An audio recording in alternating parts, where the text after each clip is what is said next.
Hello दोस्तों, कैसे हैं आप सभी लोग?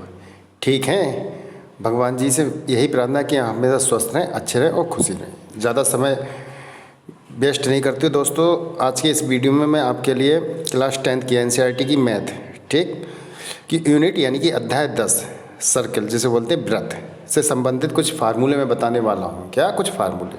जैसे फार्मूला पहला क्या कह रहा है? व्रत की स्पर्श रेखा। व्रत की स्पर्श रेखा स्पर्श बिंदु से जाने वाली रेखा पर लंब होती है। जैसे कोई व्रत होता है, क्या होता है? कोई व्रत हुआ, ये, ठीक। तो व्रत की जो स्पर्श रेखा, स्पर्श बिंदु से कोई भी एक बिंदु ले लीजिए, सपोज कीजिए ये बिंदु ले लिया। स्पर्श रेखा वो होती है जो व्रत को छूता हुआ, किसी चीज़ को छूती जाती है, वो उसकी स्पर्श रेखा होती है। जैसे ये व्रत को छूती जा रही, तो स्पर्श बिंदु कौन सा हो गया? इस व्रत पे ये बिंदु हो गया स्पर्श, और इसको ये छूती ही रेखा जा रही है, ठीक है। तो इस पर जो स्पर्श बिंदु से स्पर्श रेखा पर क्या होता है? लंब होता है। ये क्या होता है? लंब होता है ये, ठीक है। यही कहना चाह रहे हैं, व्रत की स्पर्श रेखा, व्रत की स्पर्श रेखा बिंदु से जाने वाली रेखा पर लंब होती है। बिंदु से जाने वाली रेखा पर लंब होती है। क्या होती है? लंब होती है।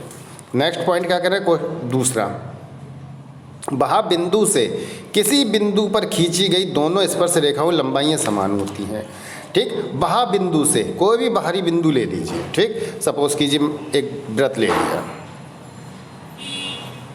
एक व्रत ले लिया। अब कोई एक बाहरी बिंदु ले लिया, जैसे सपोज कि ये बाहरी बिंदु है, ठीक है। अब ये आगे क्या करें? किसी बिंदु पर खींची गई दोनों स्पर्श रेखाओं की लंबाइयाँ समान होती हैं, ठीक है। वहाँ बिंदु से, बाहरी बिंदु से किसी व्रत पर खींची गई दोनों स्पर्श रेखाओं, अब इसी बिंदु से दो स्पर्श रेखा खींच लीजिए भाई। एक स्पर्श रेखा ये गई व्रत को छूते हुए, और एक स्पर्श रेखा ये। तो इनकी जो लंबाइयाँ होंगी वो दोनों क्या होंगी? समान होंगी। क्या होंगी? इनकी जो लंबाइयाँ होंगी इन दोनों स्पर्श रेखाओं की वो समान होंगी, ठीक। तीसरा पॉइंट क्या कह रहे हैं? व्रत के अंदर स्थित किसी बिंदु से जाने वाली व्रत पर, अब व्रत के अंदर स्थित किसी बिंदु से जाने वाली व्रत पर कोई स्पर्श रेखा नहीं होती। ये सही बात है।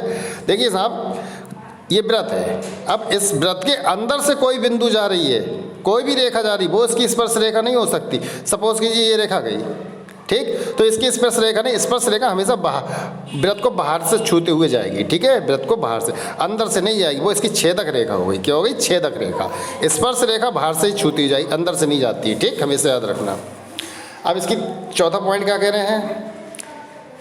व्रत पर स्थित किसी बिंदु से, अब व्रत पर स्थित किसी बिंदु से व्रत पर एक और केवल एक स्पर्श रेखा होती है। ये सही बात है। कोई भी व्रत ले लिया हमने, ठीक, ये व्रत हो गया, ठीक। मेरा अभी मैं प्रकार खाली एग्जाम्पल तौर पर मैं आपको समझा रहा हूँ, ठीक। तो इस व्रत पर एक कोई भी बिंदु ले ली, कहीं भी ले ली, सपोज करो मैंने ये ले ली, तो इससे एक ही स्पर्श रेखा जाएगी।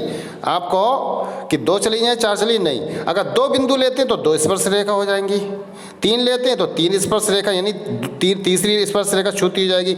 अगर चौथा बिंदु लेते हैं तो चौथा स्पर्श इससे छूती रेखा जाएगी। तो एक बिंदु कह रहे हैं, व्रत पर स्थित किसी एक बिंदु से व्रत पर एक और केवल एक ही स्पर्श रेखा होती है, ठीक, एक ही स्पर्श रेखा होती है, एक बिंदु से खाली। पांचवा पॉइंट देखिए इसका, पांचवा पॉइंट क्या कह रहे हैं? व्रत के बाहर स्थित, अब व्रत के बाहर स्थित किसी बिंदु से जाने वाली व्रत पर दो और केवल दो स्पर्श रेखाएं होती हैं। देखिए अब व्रत के बाहर कोई भी बिंदु ले लिया हमने, जैसे व्रत के, ये हमारा व्रत हो गया, ध्यान से देखना, ये हमारा व्रत हो गया, ठीक। इसके व्रत के बाहर बिंदु कह रहे, कोई भी एक बिंदु ले लिया, ठीक, उससे दो स्पर्श रेखा ही जाएंगी। एक स्पर्श रेखा ये चली गई और दूसरी स्पर्श रेखा ये चली, यही कहना चाह रहे हैं और कुछ नहीं कहना चाह रहे हैं, ठीक। और दोनों एक दूसरे के बराबर होती हैं, ठीक। तो व्रत के बाहर स्थित किसी बिंदु से जाने वाली व्रत पर दो और केवल दो ही स्पर्श रेखा होती हैं, दो ही स्पर्श रेखा होती है। एक स्पर्श रेखा ये हो गई, एक स्पर्श रेखा ये हो गई, ठीक, ये छूती हुई, ठीक। दोस्तों आशा करता हूँ आपको ये पांचों पॉइंट समझ में आए होंगे, पांचों फार्मूले व्रत से संबंधित आपको समझ में आए होंगे, ठीक दोस्तों। अब इसके से संबंधित एक्सरसाइज 10.1 है, वो अगली वीडियो में मैं आपको समझा रहा हूँ। ठीक, जाने इजाज़त दीजिए। जय हिंद, जय भारत।